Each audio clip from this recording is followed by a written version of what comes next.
this was a question. Thanks for imparting your knowledge and for answering our questions. You're welcome, dear. Much, million times over. Pleasure is all mine. You're such a sweetheart. Well, thank you. I love that. And you got to Mickey. How can we raise our state of consciousness to the highest possible level? And what do you think our state of consciousness was like when we were a forest-dwelling species? Hugs and kisses. Thank you. And that's the AOI. Spirituality versus academics.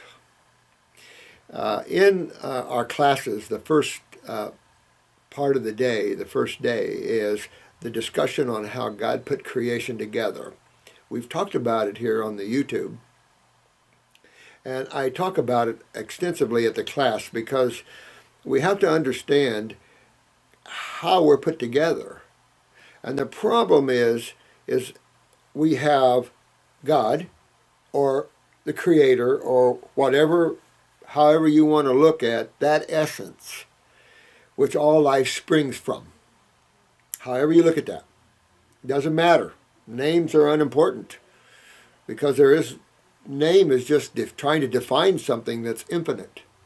And you can't define the infinite. This is what makes it, it's a tease for the mind. So we talked about that God is like a mirror that is all of the all. And if you look at all scriptures and all religions, doesn't matter what level it is, you will find that the Creator is defined more as the allness of the all, the omnipresence of everything, that alone exists. You'll see numerous amount of definitions, the I am, that sort of thing. A little cliche comes to my mind is, I think, therefore I am. You ever heard that one? I think, therefore I am.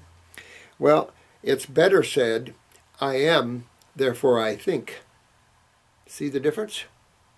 And the difference is that you are not your mind. It's that simple. The mind is the tool of creation. And so it's very important. There's that God World chart that I showed you. Paul Twitchell wrote an extensive one. The most thorough one that I've ever seen.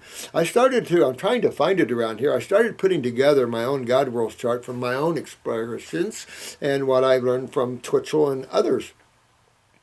But it's an incredible journey of how all the levels, dimensions, I don't care what name you give them. Jesus referred to them as rooms in my Father's mansion.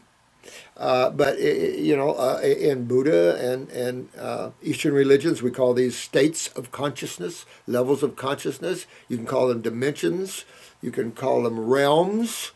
I've heard all kinds of names associated with these different levels that God has created so it can experience untold amount of experiences. It's forever creating in creation. It cannot create outside of creation because that which is all cannot create more. The all is the all. There is no way to create more or have something existing outside of the all. The allness is the allness. There's no room. It just encompasses everything, every dimension. It's hard to put creation rules on the infinite because creation is finite. There's a point A and a point B. Consciousness is more like a circle. It is always there. And there's nowhere you can go without it. We talked about this before, where there's nowhere you can hide from yourself. You lock yourself in a closet, guess what? You're still sitting there with yourself. Same thing. When you quiet the mind, you're still there. That's the problem. Or that's the good thing. So that's what we have to look at, is the difference between creation and you.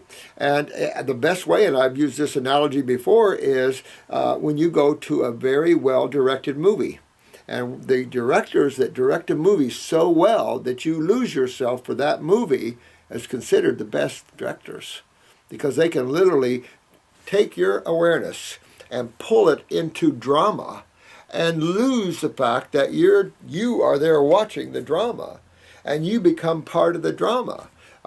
Soul takes on experiences in creation by becoming them. That's the secret that you have to learn, is that you take on experience by taking it on. You can have a title, doctor, but until you take it on and live it and express it, you just have a title. And it doesn't matter if it's an electrician title. It doesn't matter if it's a telephone installer or a plumber. Titles. The consciousness of it is the process of thought, activity, and emotions, all drummed into the experience. I'm a plumber. Look, I'm doing plumbing. I'm taking the plumbing out, sticking it together. I'm called a plumber, and I know how to do it. But you're not a plumber. Your body is, and you're playing the world of being a plumber, but you're far from being just a plumber or just an electrician or just a doctor or just whatever you are. This is the greatness of you all. And when we recognize that in everyone will start hugging each other. They'll throw down the rocks, the guns, they'll land the planes, and everybody will start hugging and say, you know what? I love you because we're all part of the same Creator. And that we're fighting because of our unawareness, because we are lost and our spiritual religious leaders didn't free us. And that's the difference between spirituality and religion, is the job of a minister or a saint or a savior is to awaken you to the God within and not be the God for you.